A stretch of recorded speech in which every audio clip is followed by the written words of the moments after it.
Samsung just recently launched their latest flagship smartphone, the Galaxy Fold 7 and the Galaxy Flip 7. And it's a big upgrade compared to the previous model na Galaxy Fold 6 and Flip 6. Pag-usapan muna natin ang bagong Z Fold 7 since this smartphone ay maraming naging upgrade compared sa previous Fold series.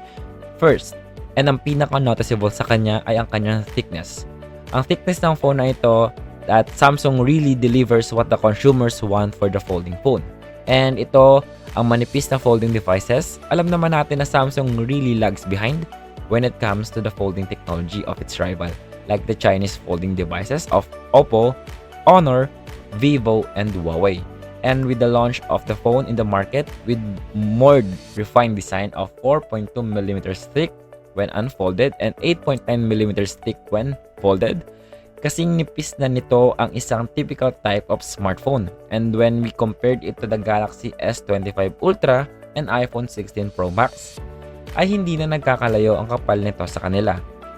Kaya naman, masasabi ko na ang Galaxy Z Fold 7 ay pwede na maging substitute sa traditional smartphone. At hindi lang in-upgrade ni Samsung. In-upgrade din ni Samsung ang front cover display ng Z Fold 7. From 21.1 by 9 aspect ratio ay naging 21.9 by 9 na ito. Although medyo narrow pa din ito compared sa bar type smartphone, di hamak naman na mas malapad ito compared to Z Fold 6 ng 5mm. And those 5mm difference in width ay mararamdaman mo talaga. Hindi mo mafe-feel sa smartphone na ito na para kang humahawak ng TV remote. Isa na din to sa napansin ko sa screen size ng bagong Galaxy Z Fold 7. With a size of 6.5 inches in its front cover and 8-inch inner folding screen.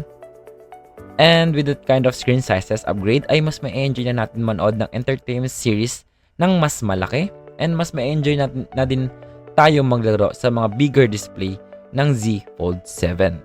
Aminin natin na mas nakaka-enjoy talagang maglaro and manood sa mas malaking screen ng ating mga smartphone. Kaya with the size increase, I'm sure na maraming mga consumer ang magugustuhan ng upgrades na ito ni Samsung. Now, pag-usapan naman natin ang cameras ng folding phones na ito.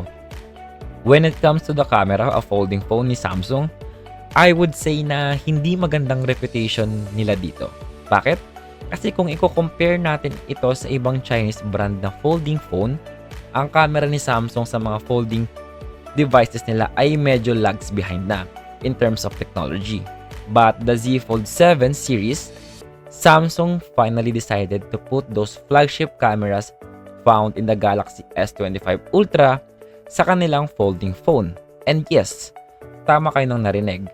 Samsung took at least 7 years to finally decided na it's time na to give their flagship smartphone camera to the Galaxy Z Fold 7.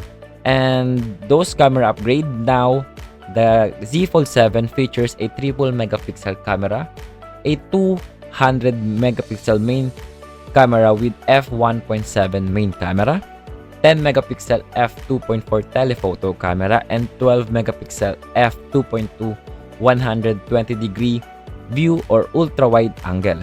And hindi lang sa rear camera nag-upgrade ng camera si Samsung. Also, they upgrade their front camera.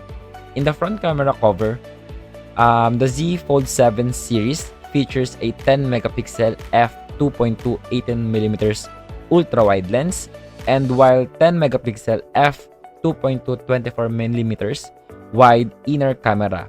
Yes, finally, Samsung ditched the ultra display camera sa pan-show setup nila sa inner display ng Z Fold 7.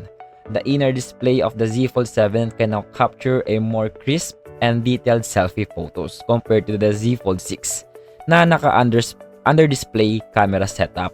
Na although malinis tignan ang under-display camera setup and aesthetically pleasing to the eyes kasi mas malinis nga ito, while it possesses a lot of compromises and it's noticeable of sacrificing the camera quality of the inner display of the folding series, which is the main selling point of the phone. And lastly, the Samsung is powered by the latest chip and fastest and most efficient chip, the Qualcomm Snapdragon 8 Elite chip. This chip will power the phone that will significantly optimize the efficiency of the phone, its battery, and also the Z Fold 7 series will have the latest Android 16 up to 7 years of OS upgrades under the skin of the latest One UI. But wait, hindi lang Z Fold 7 ang nirelease ni Samsung. Samsung released the Z Flip 7 series. While for the Z Flip series, the one thing that catch my attention here is the cover display. Mas malaki na yung cover display ni Z Flip 7 compared sa Z Flip 6.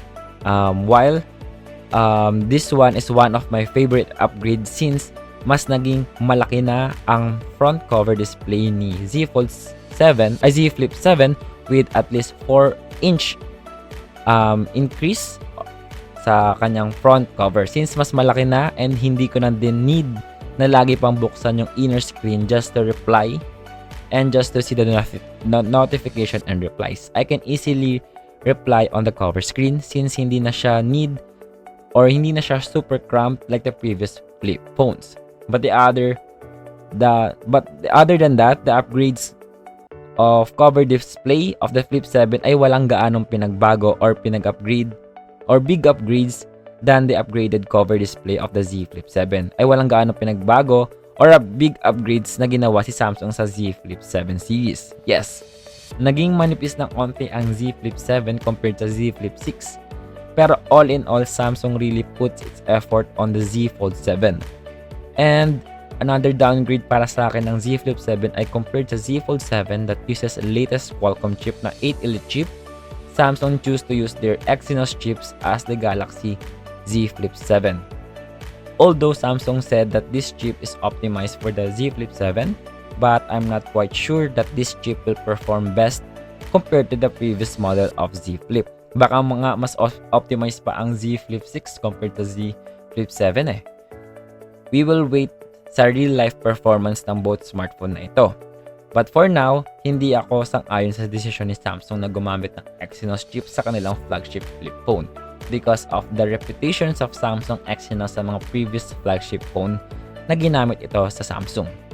All in all, Z Fold 7 and Z Flip 7 really exceeds my expectations.